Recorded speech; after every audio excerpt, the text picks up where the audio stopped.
söz konusu mu? Buna bakılıyor. Öyle patladı ya. Burası cadde ya, Türk numarada.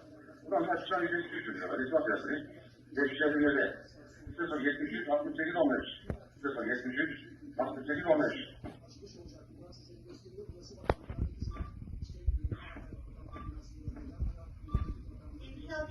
takip edeceğiz.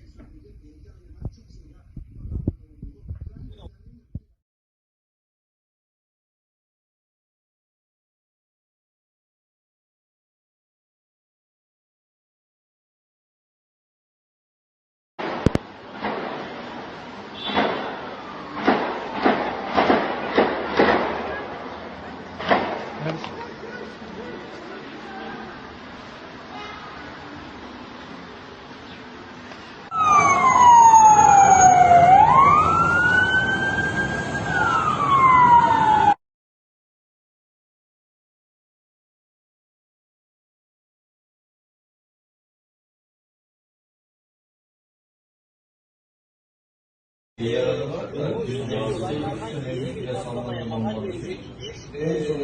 söz konusu mu? Buna bakılıyor. öyle patladı ya. इस वक्त एक बड़ी खबर तुर्की से आ रही है और यहाँ पर तुर्की के संसद भवन के निकट तुर्की की राजधानी अंकारा में भीषण विस्फोट हुए हैं, धमाके हुए हैं और ये एक आतंकवादी हमला है। अंकारा में तुर्की की संसद के निकट ये हमला हुआ है और बहुत तेज़ आवाज़ें इस हमले के बाद सुनाई दी हैं और साथ में गोलाबारी भी हुई है। लोगों ने वो जो आतंकवादी आए हुए थे और उन्होंने गोलियां चलाई। तुर्की के गृह मंत्रालय ने इसको आतंकवादी हमला बताते हुए सूचना दी है कि देश के गृह मंत्रालय के बाहर 2 आतंकवादियों को लक्ष्य बनाया गया। इसमें से एक को तो आत्मघाती कार्रवाई करने से पहले ही काबू में कर लिया गया, जबकि दूसरा आत्मघाती हमलावर स्वयं को विस्फोटित करने में सफल रहा। यानी 2 हमलावर थे, 2 में से एक को पकड़ लिया गया और जो दूसरा था उसने ब्लास्ट कर दिया। कुछ जो रिपोर्ट्स हैं उसमें बताया गया है कि यह हमला संसद के मुख्य द्वार के पास किया गया। तुर्की के गृह मंत्री अली रियली काया ने बताया कि इस घटना में 2 सुरक्षा कर्मियों को चोटें आई हैं। पूरे क्षेत्र को सुरक्षा बलों ने घेर लिया है और यह हमला उस समय हुआ जब तुर्की की संसद का नया सत्र आरंभ होने वाला था। तुर्की की संसद गर्मी की छुट्टियों के बाद रविवार को फिर से खुलने जा रही थी। ये अंकित हैं, एक एक्स यूज़र, अब एक्स चूँकि ट्विटर का नाम एक्स हो गया तो एक्स यूज़र हैं। उन्होंने इन्फॉर्मेशन दी है टेरर अटैक इन अंकारा तुर्की।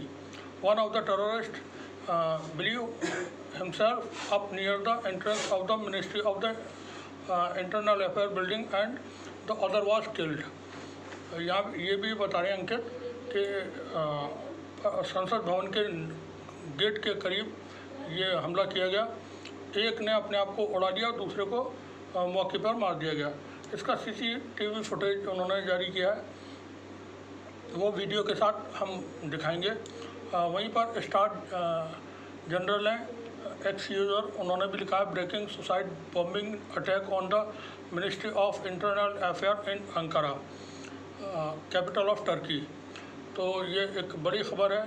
यहाँ पर ये एक यूज़र और हैं एना डिपो, उन्होंने भी लिखा है breaking terror attack in Ankara Turkey, police officers were injured after a suicide bombing attack in front of the interior ministry in the Turkish capital Ankara. Attacks use automatic rifles and suicide vests. तो ये एक बड़ी खबर है और फ़िलहाल इसमें कोई किसी तरह के जान माल के नुकसान की अभी कोई खबर नहीं है। 2 जो सुरक्षा कर्मी हैं तुर्की के, उनके ज़ख्मी होने की ज़रूर खबर है। कई सारे वीडियो सोशल मीडिया से मौजूद हैं जो हासिल हुए हैं, वो आप देखिए। शुक्रिया।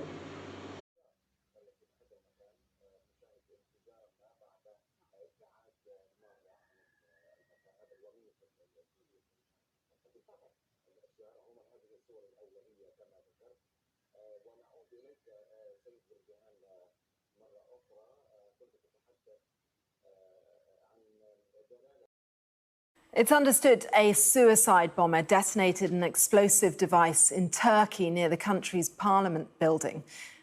And Sky's producer, Goldeneye Sonomot, joins me now on the line from Istanbul. Goldeneye, this was going to be a very busy afternoon in Parliament. What more do we know? Yes, it was really, it's a very symbolic attack that happened this morning, because the Parliament is to be opened today at 2 p.m. local time, with a big speech from the President at 3 p.m. Local time again. So the attack happened at 9:30 this morning local time, and the target was the Interior Ministry, which is just a few meters away from the Parliament. And so the attackers arrived. There were two people in a car, and they arrived by car and stopped by the visitors' entrance of the ministry, which is really across the street from the Parliament. And so we understand from the official statement that the two attackers had both suicide vests. One exploded himself while running towards the security booth of the entrance, while the other was neutralized by the security services. Apparently, the second attacker's vest did not detonate, and the Turkish officials have told the press that they have neutralized it and had a controlled explosion of the said vest. What we understand so far is that this was a planned attack. The local media reports that the car that was used in the attack had been hijacked the day before in a rural area of Malatya, which is central Turkey, and but this has not been confirmed yet by officials or the police. So this was really like a planned attack, and it was on the day of the opening of the Parliament, and they did pick up the attention of everyone on this very important day. And Goldeneye, you can see from the images playing out now that,